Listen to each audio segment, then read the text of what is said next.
And then the final thing before we do our announcement that I'll say is, Florida, we are leading the way in supporting the rights of parents and the well-being of our children. And we've done a number of pieces of legislation over the last year. Last year, we signed the Parents' Bill of Rights. That was one of the things that we used to go to some of these school districts and unmask the kids. They were forcing the kids to wear masks for like 8 hours a day. So we were able to liberate, hundreds of thousands of young people from forced masking, which is good. And there's other things in that bill. I also signed a bill guaranteeing every parent the right to curriculum transparency. So whatever curriculum is being used in the school, you as a parent have a right to inspect the curriculum, look at what the books are in the library. There'll be library books for like 6th graders. It'll be really explicit, inappropriate stuff. And so parents need to know what's being on there. So you have the right to do it. Now, there's some people that don't believe parents have a right to know what's going on in the school. It's sad to say that that's the case, but that is the case. They think that really the kid is the property of the district, and that parents really just need to be butt out. We reject that in Florida. That is not the way it's going to go.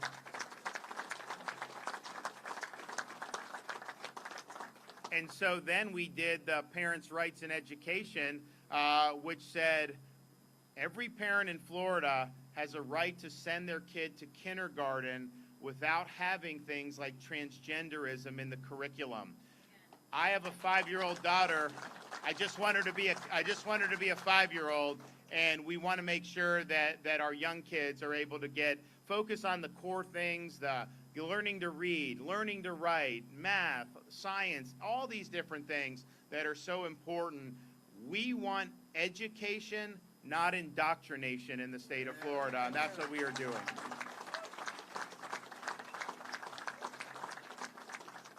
And I don't really care what the media says about that. I don't care what very left-wing activists say about that. I do not care what big companies say about that. We are standing strong, and we will not back down from that.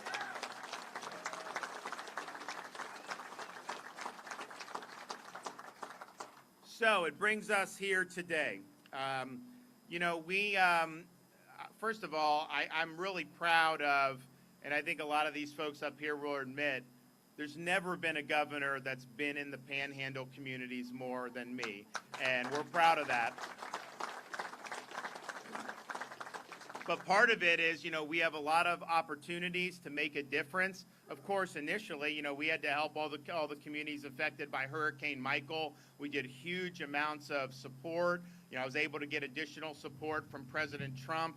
If Biden were president after Hurricane Michael, he wouldn't have given us anything. He would have totally stiffed us. So we really appreciate that. And then we've been able to say, what can we do from a strategic perspective to help with workforce development, help with infrastructure? I mean, for example, you look at what opportunities there are in the economy. If you have skills, particularly in traditional industries, if you can drive a truck, if you know how to weld, if you know how to do some of these things, you are making really, really good money right now. I just saw an article in the Wall Street Journal. Walmart is increasing the salaries for truck drivers to, I think, like $110,000 if you start out as a truck driver. I can tell you in Florida, we have put people signing up. They'll get a $15,000 signing bonus just to be a truck driver. So we've expanded the ability to get commercial driver's license. We have more slots at our state colleges. We did stuff in the Panhandle. We've done stuff in Northeast Florida. We're going to continue to do that. We're working on providing credentials and certification and apprenticeship programs so people can actually get skills that really matter. Look, I'm fine with people going to, universities. We have good ones in Florida. Now, we don't let them raise tuition, so it's actually affordable to go to a state university. But, some of these universities, they charge an arm and a leg, and they are providing, I think, mediocre education. They put a lot of that money into overhead and bureaucracy and accoutrements that really don't affect the underlying education. So you'll have kids that'll go in. They'll be told they have to get a piece of paper to be successful. They'll go $125,000 in debt. Degree will be in zombie studies or something like that.